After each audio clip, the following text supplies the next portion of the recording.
Assalamualaikum warahmatullahi wabarakatuh.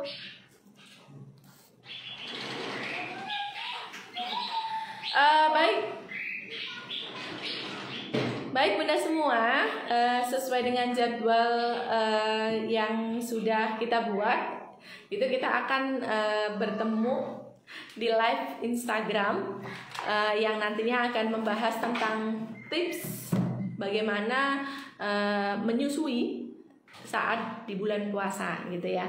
Dan mohon maaf sebelumnya kami terlambat beberapa menit karena kami barusan selesai Zoominar tentang strategi marketing gitu ya. Jadi agak terlambat sedikit ya, mohon maaf ya Bunda. Kita silahkan yang sudah bergabung. Terima kasih Bunda apa Ayah ya, Apip ya. Terima kasih sudah bergabung. Mari, ini adalah program Ramadannya sahabat Bunda gitu ya, yang kita ingin sharing. Kita santai aja Bun, sharing-sharing santai gitu ya, sharing-sharing tentang pengalaman. Karena apa? Karena setelah 3 tahun kami berkutat di usaha jasa ya, Mom and Baby Care gitu ya. Banyak sekali keluhan-keluhan yang ibu hamil, ibu menyusui gitu. Kemudian bagaimana perawatan bayi baru lahir gitu ya. Itu banyak sekali dihadapi. Jadi mari kita saling sharing gitu ya. Siapa tahu dengan solusi yang bunda-bunda semua atau narasumber berikan itu bermanfaat, bisa diaplikasikan sehingga kehidupan Bunda jauh lebih baik, merawat janin atau menyusui juga dengan rileks, bahagia gitu ya Bun. Nah, kita di sini akan membahas hari ini tentang tips menyusui saat berpuasa, di mana yang namanya ASI eksklusif kan kita harus menyusui gitu ya, mulai dari 0 bulan sampai 6 bulan gitu ya. Oke, halo Bunda. Baik, gitu 0 bulan sampai 6 bulan gitu. Nah, kebetulan nih saat ini bulan Ramadan kita ibaratnya ingin sekali bisa menyusui eksklusif gitu ya, ingin memberikan ASI eksklusif.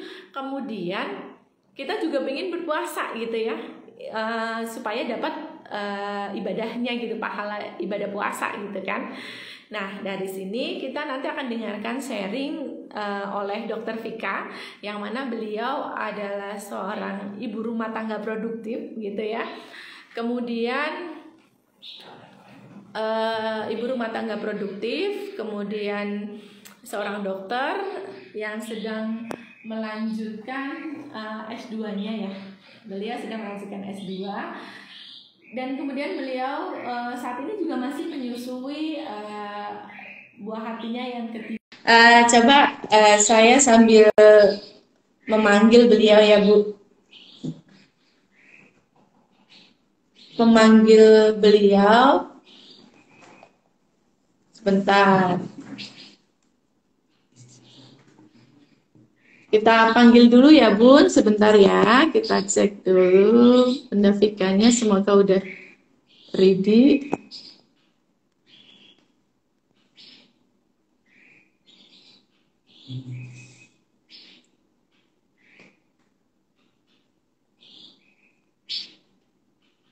Sebentar.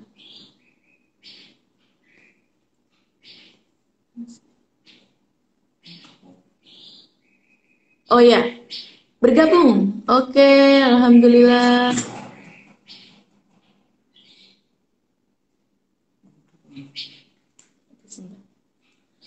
Oke, Dokter Vika sudah bergabung. Oh, tidak dapat bergabung, sebentar ya.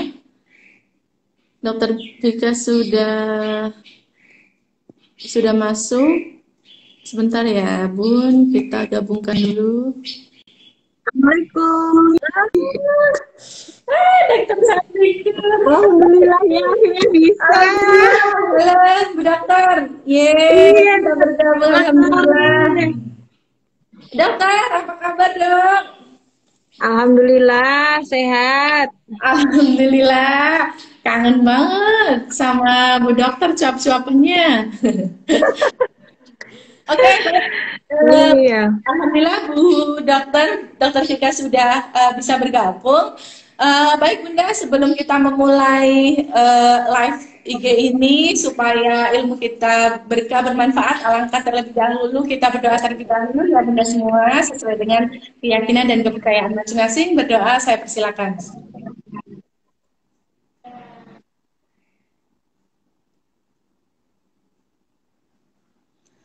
Oke, berdoa selesai. Baik, alhamdulillah sudah bergabung. Suaranya jelas, dokter? Alhamdulillah jelas Bu Ut. Oke, siap. Apa kabar, dok? Alhamdulillah sehat dan masih puasa. Alhamdulillah. Masih puasa dan masih produksi itu ya, dok. Makanan. Oh masih. Wah, biasa memang. Masih. Oke, dokter.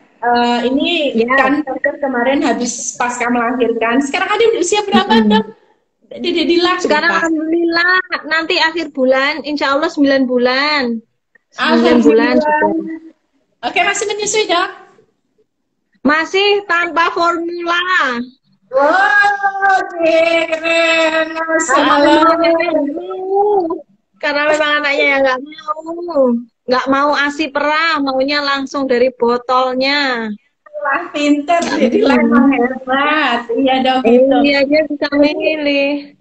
Ada luar biasa, alhamdulillah, makasih. Jadi, dokter, ini nih, kita kan ibaratnya saya sendiri, gitu ya, yang home care, berkunjung ke sana kemari, gitu ya, menemui customer yang kendalanya mungkin hampir semuanya sama ya dok. Kadang dari ini kita membahas tentang menyusui gitu ya.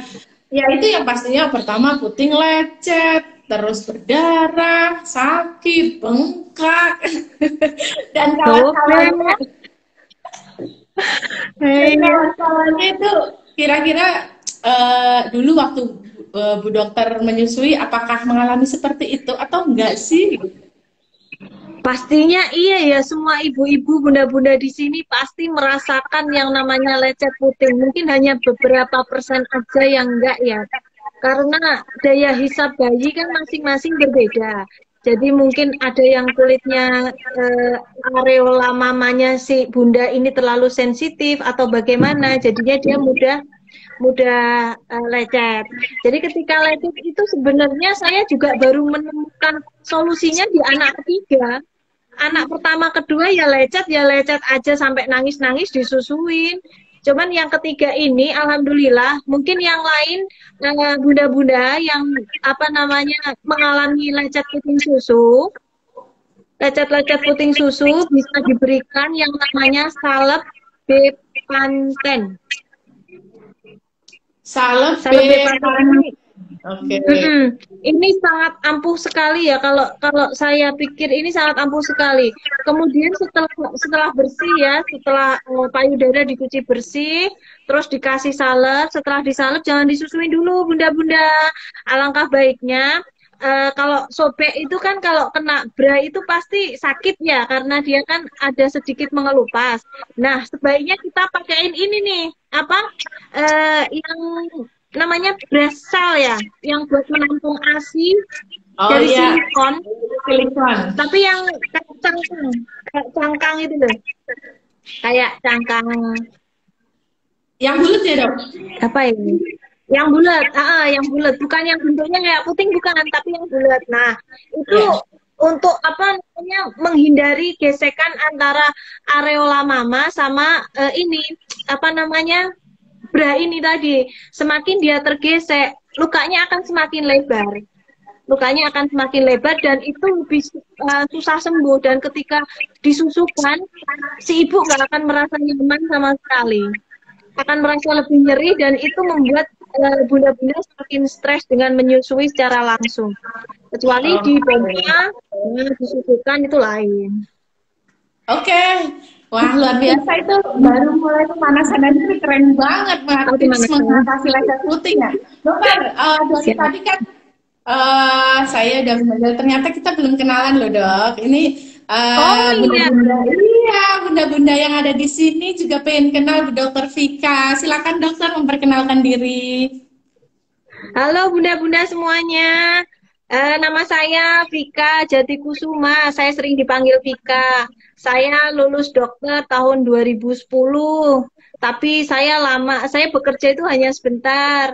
Sekarang ini masih melanjutkan sekolah lagi, cuman ini karena saya full ngomong anak, jadi belum bisa bekerja lagi. Ini kebetulan dimintai tolong sama Bunda Uut untuk ibu-ibu semuanya, bunda-bunda semuanya, untuk berbagi ilmu yang mungkin bermanfaat bagi bunda-bunda semuanya. Insya Semoga Allah sangat bermanfaat. semakin bunda-bunda di sini semangat untuk mengikuti ilmunya bermanfaat. Amin amin. Iya, terima kasih Ya, dokter. Nah, tadi kan dokter sudah mengatakan bahwa kita kan udah apa namanya udah reaksi ya dok. Nah, terus dokter juga sekarang berpuasa menyusui, terus sudah berpuasa. Kira-kira kiat-kiat tipsnya itu bagaimana sih makanan untuk menyusui itu sendiri dok itu? sebenarnya makanan untuk ibu menyusui itu sama dikonsumsi ketika berpuasa atau tidak berpuasa. Kalorinya itu sehari 2000 sampai 2500. Sama sebetulnya kalorinya, tinggal kita membaginya dalam waktu sahur dan berbuka. Bagi bunda-bunda yang merasa tubuhnya agak ekstra, itu sebetulnya tidak perlu tambahan ekstra karena nanti bisa diambil dari cadangan si ibu. Bukan berarti meminimalkan apa yang dikonsumsi, tapi makanan yang tidak perlu, misalkan seperti gorengan atau apa, mungkin lebih di skip aja gitu. Dan yang dikonsumsi sebetulnya mungkin bunda-bunda pada bertanya ya, gimana sih kalori 2000 sampai 2500 itu gitu kan? Nah, kalau sekarang kan zamannya sudah modern ya, zamannya sudah modern dan sudah ada kalkulasi kalori. Mungkin pertama kita repot, tapi setelah kita menggunakannya setiap hari, kita melihat dengan mata aja, oh ini ya, nasi 105 gram itu secentong ya. Oh ini kalorinya kira-kira sekian, 150, kira-kira 200. Itu dengan mata aja kita udah bisa menakar. Kita ngelihat kerupuk di toples nih. Wah, saya makan kerupuk 3 nih. Kalorinya udah 150 sendiri, hampir 200 ini. Wah, kalau makan nasi aja cuma 125-an satu centong. Nah, itu kan mungkin bunda-bunda yang apa namanya, untuk yang agak ekstra bisa dikurangi makanan yang kurang bermanfaat dengan nutrisi yang sebetulnya isinya tetap sama, karbohidrat, protein, lemak pasti, zat besi dan kalsium. Ada 5 ini sebetulnya. Mikronutrien lainnya mengikuti. Mikronutrien lainnya mengikuti. Oke, ya itu yang paling menggiurkan itu kan gorengan. Apalagi sekarang bulan Ramadan banyak banget yang jualan gorengan. Nah, iya, itulah yang paling enak. Satu lah boleh. Gitu ya, sama Ya, ini juga kalkulasi kalori. Wah, benar-benar kita juga perlu memperhitungkan ya dok demi betul. kalori ya dok, 2000 sampai 2500 gitu. Luar biasa. Terus itu kan tadi bagaimana makanan untuk ibu menyusui dok. Nah, terus apa sih yang perlu diperhatikan atau poin tertentu yang harus diperhatikan kita selama menyusui seperti itu dok? Selama menyusui selama bulan puasa ya. Iya. Kalau selama bulan puasa, menurut saya ya, sesuai yang ilmu yang saya dapat dan untuk diterapkan, sebaiknya memang lengkap ya, menunya harus lengkap. Mulai dari karbohidratnya ada, terus kemudian proteinnya ada, lemaknya ada, zat besinya ada, kalsiumnya ada. Itu waktu sahur, itu mungkin bunda-bunda akan merasa sangat kenyang. Saya aja kalau sahur dari 2:30 selesai baru jam 4. Karena saya harus minum air putih yang banyak. Terus kemudian saya harus makan makanan utama, nasi, proteinnya ada 2 ya bunda-bunda, protein nabati dan protein hewani. Proteinnya itu paling enggak kalau yang hewani 1 ons mentah itu. 1 ons mentah, atau kalau enggak ditambahin jadi 1,5 on boleh lah itu. Nanti masih dapat dari protein nabatinya juga. 1 potong tahu atau 1 potong tempe itu. Kemudian sayur harus ada. Karena di dalam sayur itu sebetulnya banyak kandungan zat besinya juga. Daging merah juga mengandung zat besi. Sayuran juga ada yang mengandung zat besi. Itu sangat penting buat ibu menyusui. Untuk bayinya ya, karena kita kan masih menyusui terutama untuk bayinya. Kemudian susu tetap harus masuk pada saat sahur. Susu harus masuk ya. Kalau perlu ditambahkan ini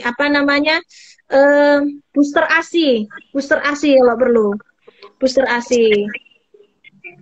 Jadi kualitasnya dapat dari yang kita makan, kuantitasnya dapat dari booster ASI yang kita minum, itu jadi tidak mengganggu selama 1 hari kita berpuasa, anak enggak rewel, berat badan selama kita pantau selama 1 minggu ini ada penurunan berat badan atau enggak, jadi kan kita bisa tahu. Gitu. Wih, lengkap banget ya dok. Terus tadi kan menyinggung tentang mineral ya dok, tentang air. Itu kira-kira kebutuhan cairan berapa sih dok?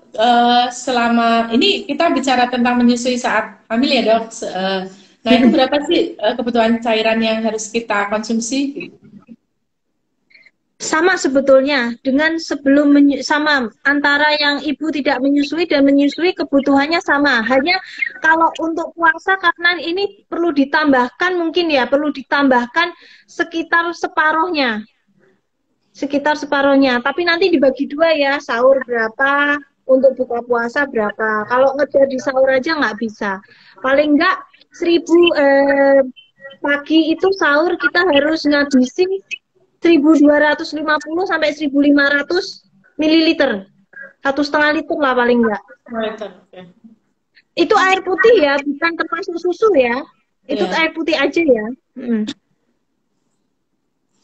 Berarti kalau sahurnya 1500, bukanya juga sekitar itu dok. Dari buka sampai tidur. Iya, sampai tidur segitu. Pokoknya kebutuhan sehari dibagi antara sahur dengan berbuka. Oke. Sahur dengan berbuka.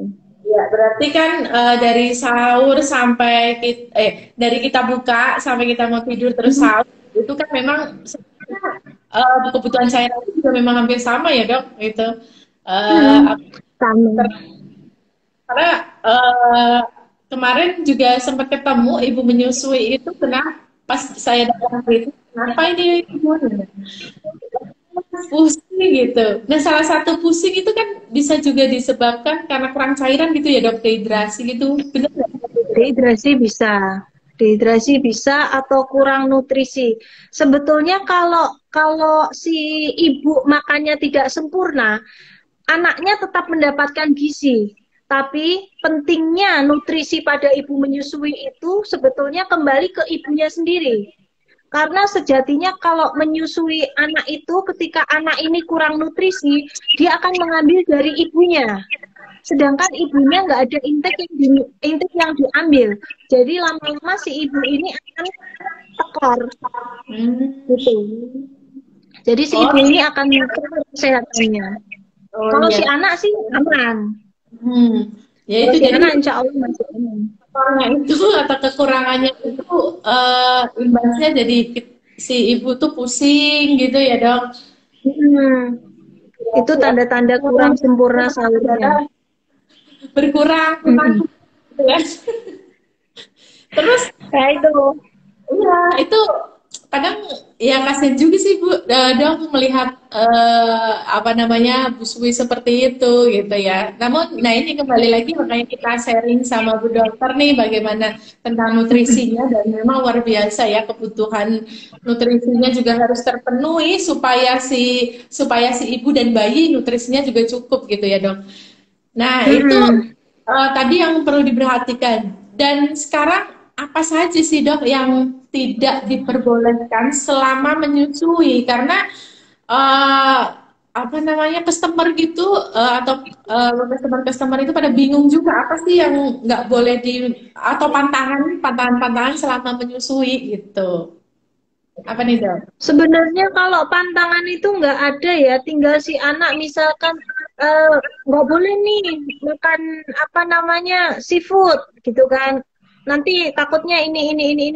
Sebetulnya nggak juga kalau si anak nggak ada alergi ya, karena apa yang dimakan ibu akan berimbas ke anaknya. Dan kalau misalkan misalkan ini nggak boleh tuh orang menyusui makan durian.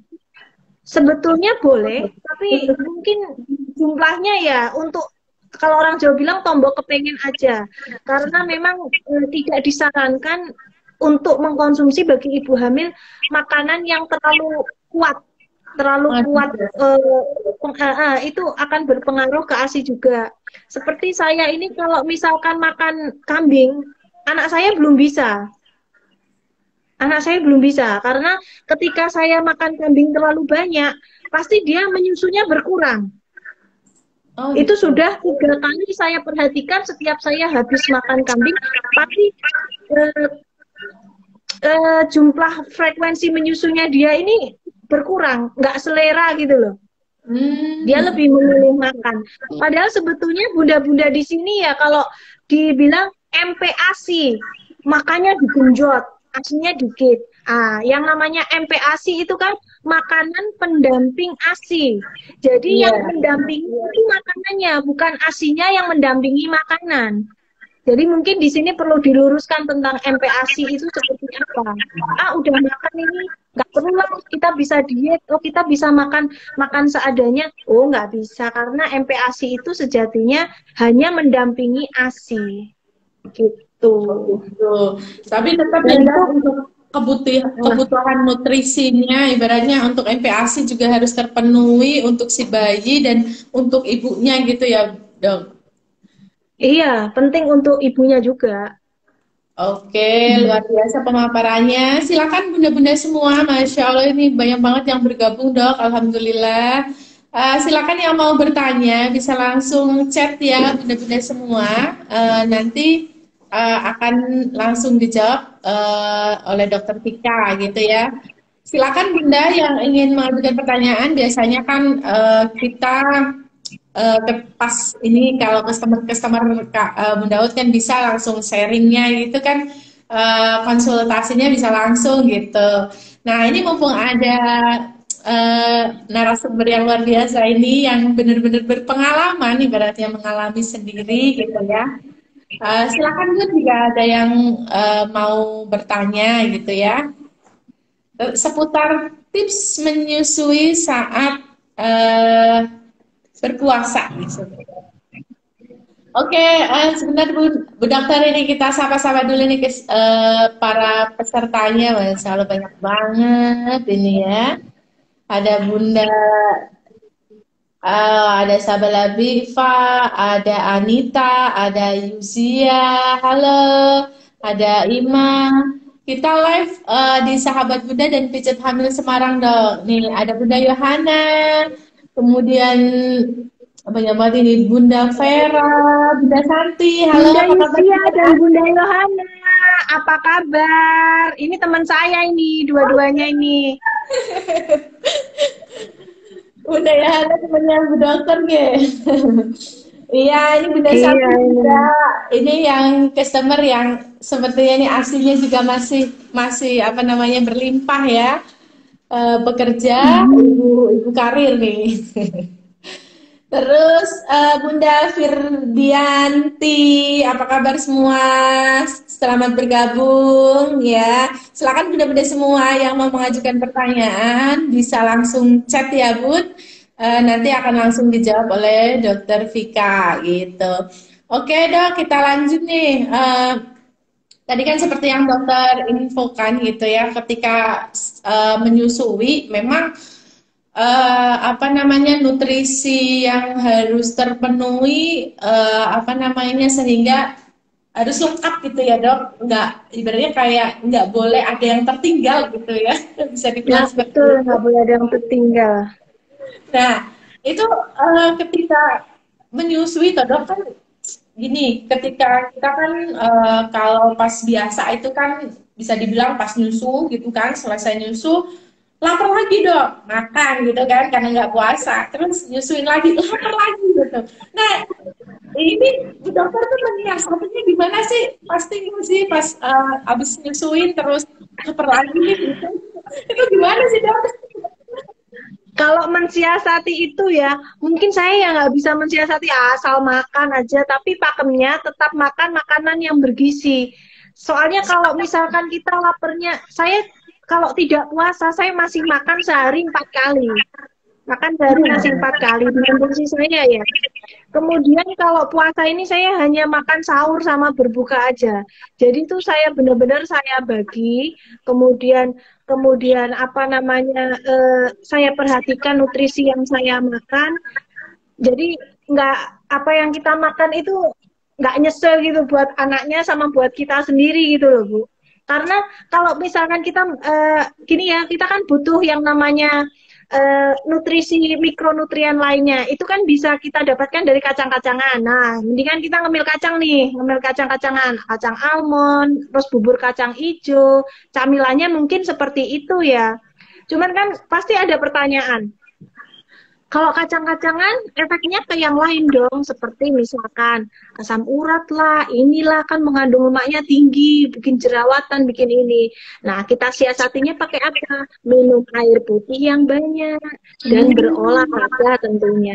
Olahraga ringan aja, jalan pagi, diganepin aja 1.000 langkah, 2.000 langkah. Insya Allah cukup olahraga untuk ibu menyusui itu sudah cukup jalan segitu. Oh gitu ya dok. Jadi olahraga penting juga olahraga. Nah ini biasanya kalau ibu-ibu menyusui eh, itu kan tadi olahraga 1.000 langkah. Itu termasuk itu nggak sih dok kayak kita berkegiatan di dalam rumah gitu kan kita banyak gerak tuh dok. Apa yang dikerjakan Ah, biasa bedanya bedanya olahraga, bedanya olahraga dan bergerak di dalam rumah itu bedanya statis dan dinamis. Kalau olahraga itu harus continue tanpa berhenti, harus continue. Tapi kalau kita di dalam rumah nih misalkan anaknya rewel, kita ke sana, jalan, balik lagi ke sini. Tapi kan dia ada berhentinya. Ada berhentinya, dia gantiin popok anaknya. Sebetulnya itu membakar kalori juga, tapi kan bagi si ibu jatuhnya lelah, lelah yang gimana ya, ya nggak seger gitu. Tapi kalau ibu berolahraga, pasti kan jatuhnya, aduh capek nih, tapi seger ya badan habis olahraga. Nah, itu membuat stres ibu. Itu salah satu yang harus dijauhi saat menyusui itu, stres.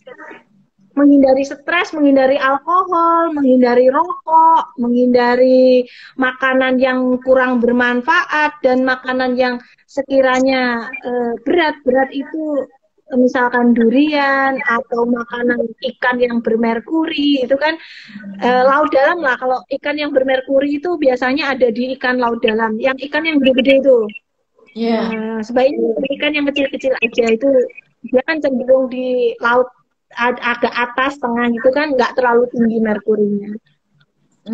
Gitu. Itu tadi kembali ke kacang-kacangan dok.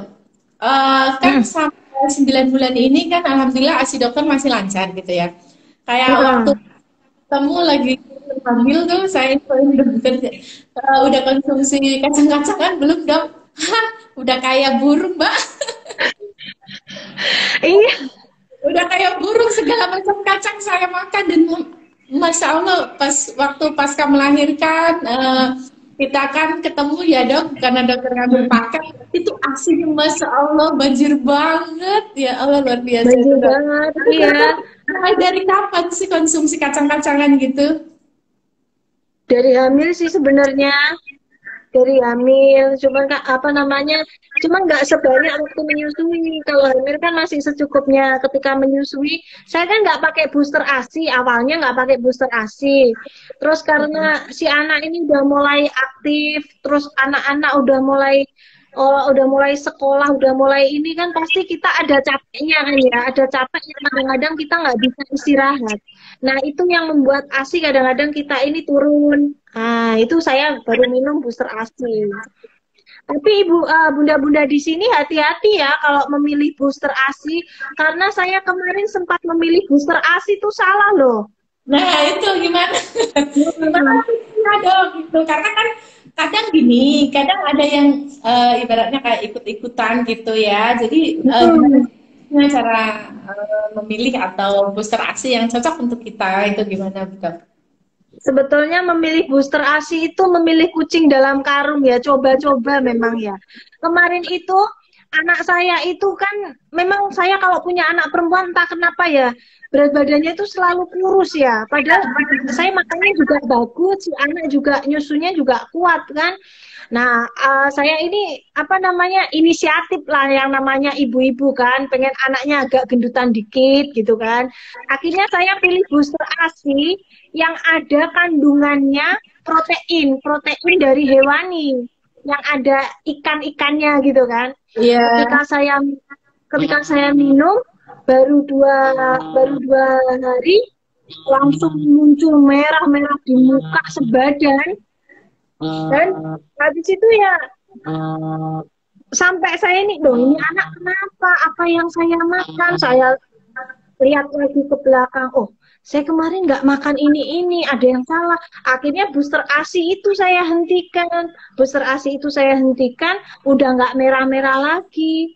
Akhirnya saya beralih ke booster ASI yang murni fenugreek aja, sama minum yang vitamin buat ibu menyusui itu ada. Oh begitu. Itu aja secara gantian. Gitu. Berarti apa namanya dok? Ketika kita mau menilai si anak itu atau bayi kita itu alergi atau enggak, itu dari makanan yang kita konsumsi 3 hari sebelumnya itu gimana dok? Ya, ini kita runut aja. Kemarin kita makan apa yang sekiranya tidak biasa kita konsumsi, harus kita ingat. Oh, iya ya, kemarin kita habis makan ini ya. Oh, jangan-jangan dari ini nih. Kita kan hanya bisa meraba-raba. Alergi adalah suatu keadaan yang sangat sulit untuk dideteksi sebenarnya. Yang namanya tes alergi itu sangat banyak sekali. Jadi nggak bisa kita hanya bisa pakai rasa dan ingat-ingat aja. Jadi kemarin habis makan lupa, coba deh kita hentiin dulu. Ah, udah nggak apa-apa nih. Kita coba lagi nih. Wah, merah lagi. Oh, berarti dia memang nggak tahan sama booster ASI itu. Oke, gitu. Kalau selama ini ada nggak sih dok yang selain itu kan booster ASI, makanan yang ketika Bu Dokter konsumsi si bayi alergi gitu, ada nggak dok? Kalau makanan sih enggak ya, cuman booster ASI itu aja yang sempat dia sampai merah-merah dari muka sampai badan. Oh cuman gitu. Itu aja sih. Ibaratnya kan dokter tuh makanan apapun aman gitu ya, aman untuk dikonsumsi gitu ya, masuk aja ya. Saya belum mencoba itu makanan seperti seafood yang jenis-jenis kepiting, saya belum pernah makan. Kepiting, kerang saya selama menyusui memang menghindari, karena saya takut kandungan merkurinya saya yang takut. Kalau kepiting dulu anak saya yang 2 itu alergi, jadi saya nggak berani. Oh gitu. Ya udah nggak usah coba-coba gitu ya dok. Ambil amannya. Masya Allah ini seru banget dok. Udah mau 1 jam kita ya diskusinya. Ini masih ada Nitip dua pertanyaan nih dok. Tadi ada yang WA juga nitip pertanyaan. Mengapa sih makanan bergizi penting untuk ibu menyusui seperti itu? Nah, seperti yang tadi saya sampaikan, makanan yang bergizi itu sangat penting sekali. Sebetulnya itu untuk ibu dan anaknya, terutama ya untuk ibunya juga. Karena kalau anak tidak mendapatkan kecukupan nutrisi dari ASI yang didapat, dia akan mengolah dari tubuh si ibu. Itu tadi yang saya sampaikan, sekali lagi saya sampaikan. Si ibu ini nanti akan tersoal kesehatannya. Jadi saya nggak doyan susu nih. Nah, nanti kalsium dari si ibu ini diambil untuk mencukupi kebutuhan si anak. Makanya banyak yang ibu-ibu ini belum usianya berapa giginya udah pada lepas. Itu kan karena kerapuhan, kalsiumnya kurang. Atau mungkin ini apa namanya, merasa tulangnya sering nggak enak atau apa gitu kan. Itu mungkin salah satu ibu-ibu yang selama menyusui asupannya kurang diperhatikan, asupan nutrisinya kurang diperhatikan gitu. Oke, wah ternyata penting banget ya dok. Nggak sebenarnya ya nggak hanya untuk ibu menyusui, gizi itu penting untuk semua ya dok, semua kawasan gitu ya, bayi, anak, gitu, dewasa. Oke, itu yang terakhir nih dok, karena udah mau 1 jam kita live-nya. Ini dok, ada yang nanya, contoh menu sehari-hari atau menu berbuka, kemudian berbuka dan sahur itu seperti apa sih gitu contohnya, menunya seperti itu dok? Oh, contoh menunya. Kalau contoh menunya itu sebenarnya kita kan saya tadi sudah menyampaikan nutrisi yang kita butuhkan sekali makan itu antara 450 kalori sampai 500 ya. Sampai 500. Nah, itu didapatkan itu dari nasi. Nasi itu mungkin satu centong gitu ya, atau secukupnya untuk si ibu merasa agak kenyang. Terus kemudian masih ditambah dengan sayur. Untuk sayurnya bisa mungkin disiasati ya, kita rebus. Karena kalau pakai kuah itu akan lebih mengenyangkan. Akan lebih mengenyangkan dan volume yang masuk relatif sedikit. Nah, kemudian kalau misalkan sudah itu protein nabatinya. Kalau ayam ya kita kasih 1/4. Ayam 1/4 itu kan ayam kampung ya, ayam kampung kan, ayam kampung nutrisinya lebih bagus itu 1/4. Tuh, terutama dada lebih diutamakan karena kan dia lemaknya sedikit. Kalau bisa selama menyusui bagi ibu hamil ini ibu menyusui maaf itu sebaiknya mengambil bagian dada aja karena lemaknya lebih sedikit. Lemaknya bisa nanti diambil dari si ibu. Jadi si ibu ngiras-ngiras bisa menguruskan berat badan dari lemak-lemak yang dia dapat ketika dia hamil kan. Itu harus tinggi protein. Jadi lemaknya itu biar nanti ambil dari kita aja. Kemudian ini protein nabati, jangan lupa tahu atau tempe 1 potong paling enggak. Sama susu. Kemudian jangan lupa kacang kedelai boleh, edamame gitu kan.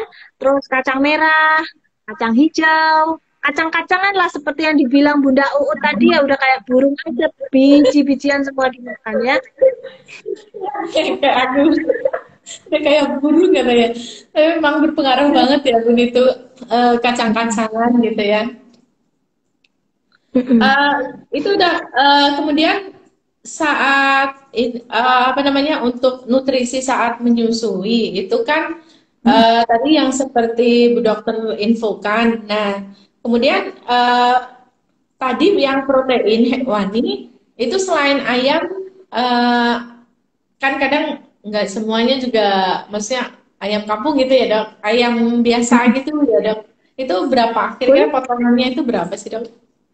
Atau yang lain, protein hewani yang lain gitu? Oh, misalkan ayam ya, ayam negeri ya. Kalau ayam negeri itu ya kita ambil dua dua potong. Kalau misalkan paha atas paha bawah itu ukurannya kira-kira 1,5-nya lah ya. Pokoknya kira-kira diukur aja. Saya jarang bikin bikin dari ayam negeri ya. Jadi dikira-kira aja untuk gedenya sekitaran seperempat dada, seperempat potong ayam kampung tapi yang atas, yang bagian dada. Itu. Terus ikan juga boleh. Bandeng itu bagus loh buat ibu menyusui. Bandeng. Oh iya, Bagus bandeng presto banget. enak itu. Proteinnya tinggi loh itu. Bandeng. Bener. Salmon. Tapi nggak semua orang suka salmon karena mungkin amis ya. Amis Tapi salmon bagus. Salmon bagus. Tapi saya sendiri juga nggak doyan salmon ya. Jadi saya hampir nggak pernah mengkonsumsi salmon. Jadi paling bandeng dimasak apa gitu kan. Tuh. Terus tadi itu yang protein. Kemudian yang dokter infokan sayuran bagusnya direbus gitu. Memang sih enak nih dok dicocol sambal gitu ya. Nah itu. Tapi kan dia nggak boleh terlalu pedas kalau ibu menyusui. Iya benar. Tapi ketagihan ya dok kalau udah nyocol sambal gitu ya. Nah itu untuk menyiasati yang sayuran rebus gitu dan dok kan untuk menghindari lemak itu ya, lemak dari minyak goreng dan kawan-kawan itu selain direbus diapain dok? Ya dikuah, tapi kuahnya ini aja apa namanya misalkan dica atau apa gitu kan, nggak terlalu kenyang gitu loh, nggak terlalu kenyang si ibu ini untuk makan, nutrisinya cukup. Nanti kalau kurang seger minum airnya itu dalam jumlah secukupnya aja gitu. Sebetulnya minum air putih itu menghilangkan selain untuk mengenyangkan, dia juga melarutkan purin atau makanan yang kita makan tadi, zat-zat yang tidak bermanfaat tadi kita guyur pakai air minum. Itu memang fungsinya air putih seperti itu. Iya, cuman kadang kalau keluhannya tuh dok, kalau suruh dikasih anjuran untuk banyak minum ya bun gitu, ditambahin air putihnya. Pipis dok, sering buang air kecil itu yang sering dikeluhkan gitu. Itu menyiasati gimana sih apa minumnya gimana gitu. Harus diatur. Ya nggak bisa kalau masuk ya harus keluar. Masa udah masuk nggak mau dikeluarin? Jadi udah. Ada. Masa udah dimasukin nggak mau dikeluarin? Itu.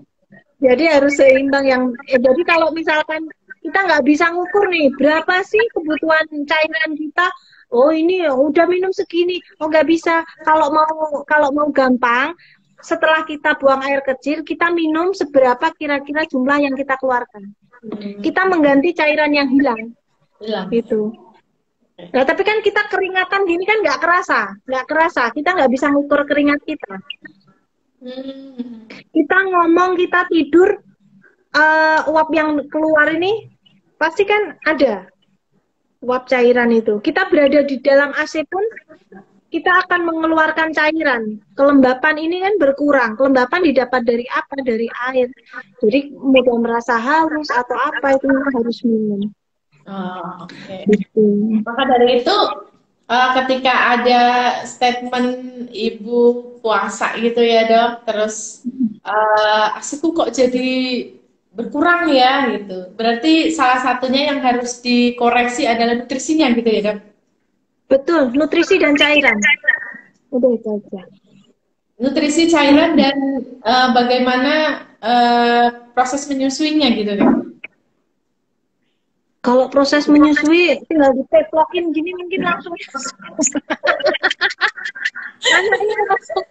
gitu kan. Diperhatikan lagi tuh obat-obatan yang dikonsumsi, diperhatikan lagi nih. Kalau si ibu merasa agak kurang enak badan nih, minum obat, beli ke warung nih, minum obat nih. Itu akan menurunkan kualitas ASI yang jelas. Kuantitas asli, jumlah ASI-nya menurun. Itu. Oh, gitu ya. Jadi memang selain nutrisi gitu, karena kan yang beberapa ibu kan mengeluhkan gitu dok, ada yang Ya, kembali lagi ya dok, kayak yang tadi dokter sampaikan, ketika kita mau berpuasa, ibaratnya saat menyusui, dievaluasi 1 minggu gitu ya dok. 1 minggu gimana tentang kenaikan berat badan bayi kita ya. Ada penurunan nggak? Kalau menurun kan berarti kasihan, ada yang kurang dari kita, Oh gitu. ya kan? Kira-kira Mm-mm. dikatakan ibaratnya warning gitu, menurunnya sampai berapa gram gitu sih dok?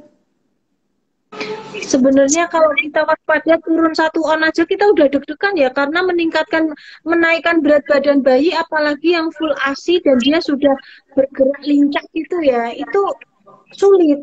Naiknya aja sebulan itu paling kalau tanpa formula ya, itu cuma 3 on, paling banter 4 on. Kalau dia campur susu formula, nggak perlu khawatir nih si ibu. Nggak perlu khawatir lagi karena cairannya si anak tercukupi.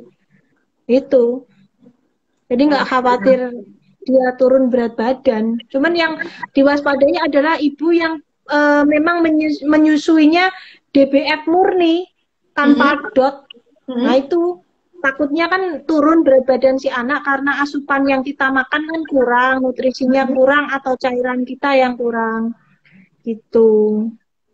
Iya, memang kadang ini juga dikeluhkan oleh ibu-ibu pekerja juga sih dok, karena ya itu beliau udah ibaratnya di rumah udah menyusuin gitu, bekerja terus pumping gitu, belum lagi pikirannya terkuras, energinya terkuras. Oh, Itu iya. gimana dok? Ada tipsnya nggak untuk yang ibu bekerja?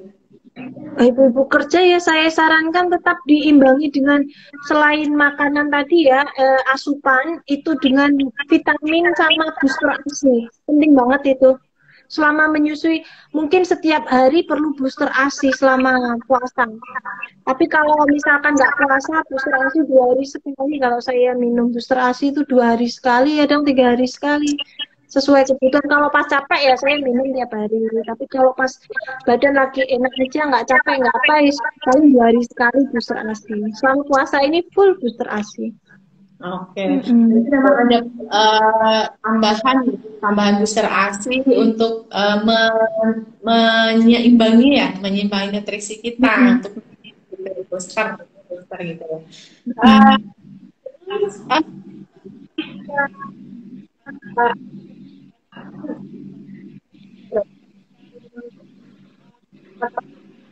kasih yang kayak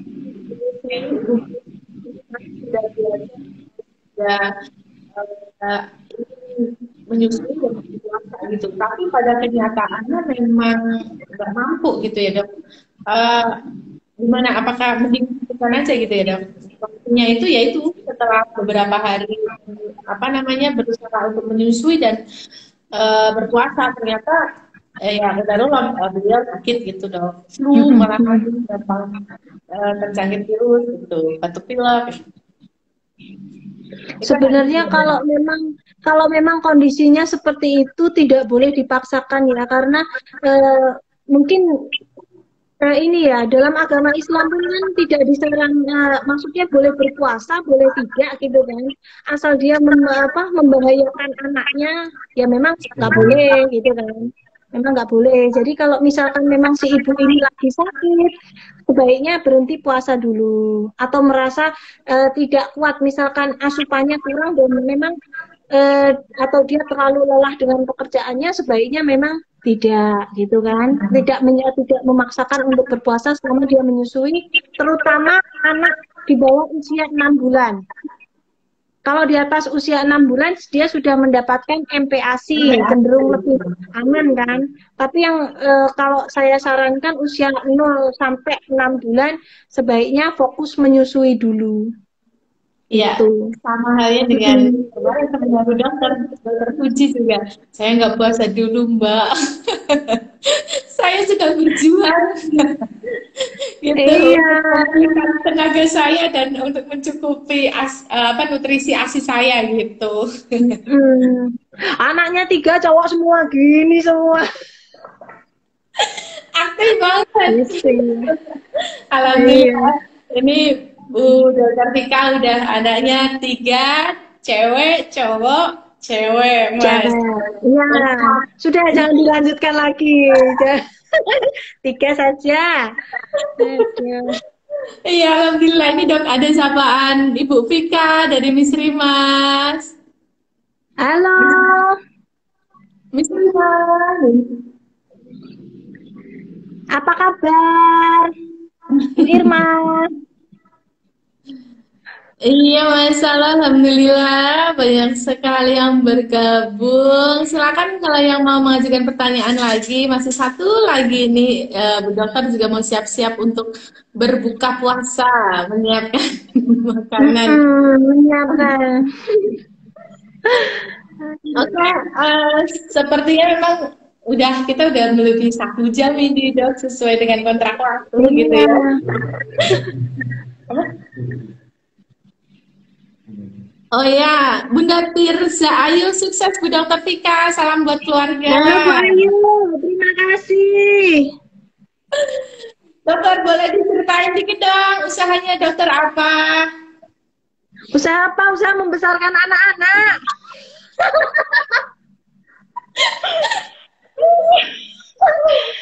Iya, sambil berjualan. Luar biasa, iya Bu Dokter itu jualan tahu bakso, benar-benar semua luar biasa. Silakan hubungi link di bawah ini. Luar biasa banget sama Bu Dokter, putranya 3, menyusui, jadi ibu rumah tangga produktif, lagi kuliah S2, wah Masya Allah. Iya, tambah di PHP dosen, iya. Betul. Di PHP dosen, iya. Aduh. Bapak itu mood Dok, itu gimana Dok mood? Apa kabar? Nah, di PHP-in dokter bagaimana tuh? Di PHP-in dosen bagaimana itu perasaannya dokter? Dokter tuh katanya tidak mempengaruhi ASI saya. Gimana Dok? Bapernya sehari 2 hari aja lah. Mahasiswa tuh nggak boleh baper loh. Menurunkan kualitas ASI. Iya, betul sekali ya. Dan karena salah satu yang mendukung produksi ASI itu kan hormon tidak boleh stres. Ya. Harus bahagia. Bahagia. Iya, sayang banget loh kalau kita stres sama orang-orangnya nggak mikirin kita loh ya. Jadi jangan deh, jangan. Hindari. Yang penting ASI lancar ya, ASI lancar. Bunda-bunda di sini kalau ada pertanyaan yang belum bisa tersampaikan melalui forum ini, boleh langsung DM ke Instagram saya atau langsung chat juga boleh. Open order lah pokoknya untuk bunda-bunda, sahabat bunda di sini semuanya. Free. Ya, Masya Allah, tabarakallah, Dokter Vika luar biasa. Silakan bunda-bunda yang mau konsultasi lanjut dengan Dokter Vika, silakan di follow Instagramnya, gitu tuh. Nanti bisa DM. Ini kantornya Dokter Vika nih, anak kedua beliau, Mas Fandi. Iya, ini putra kedua saya. Si ganteng, mana adik ganteng? Adik lagi di belakang. Ya, oke, baik, Bu Dokter, terima kasih perjumpaan kita semua yang terjadi saat ini tak lain tak bukan karena memang Allah yang sudah berkehendak ya Dok, atas izin Allah, alhamdulillah. Sharing live Instagram ini berjalan dengan lancar, luar biasa, banyak banget penontonnya, dan insya Allah nanti kita akan bersambut lagi, bersambung gitu ya, nanti kita akan sambung live lagi yang lainnya kita. Iya, kita adalah kita semua, dari Marlalu Bukai, ya. Halo Mbak Marla. Oke, nanti kan tadi karena putranya Dokter Vika kan udah 9 bulan, nah nanti kan udah MPASI gitu ya. Nah, nanti di sesi selanjutnya kita juga akan insya Allah ketemu narasumber lagi yang ini juga luar biasa. Ini juga seorang ibu rumah tangga dan dokter juga gitu ya. Nanti insya Allah akan dibahas dengan dokter Dela gitu. Beliau new mom gitu. Sekarang babynya usianya juga sekitar sudah 1 tahunan ya gitu. Jadi saya ucapkan terima kasih kepada Bu Dokter Vika dan Sama-sama. peserta atau customer semuanya yang sudah menonton live Instagram kami. Semoga ilmu yang sudah di-sharingkan oleh Bu Dokter Vika bermanfaat sehingga Bunda dan keluarga sehat selalu, baby dan baik sesuai dengan usianya. Oke, Amin. sampai Terima jumpa. kasih semuanya, sahabat sehat Bunda. Waalaikumsalam. Selamat menyiapkan buka puasa. Siap, Dok. Terima kasih, Dok. Yeah. Dan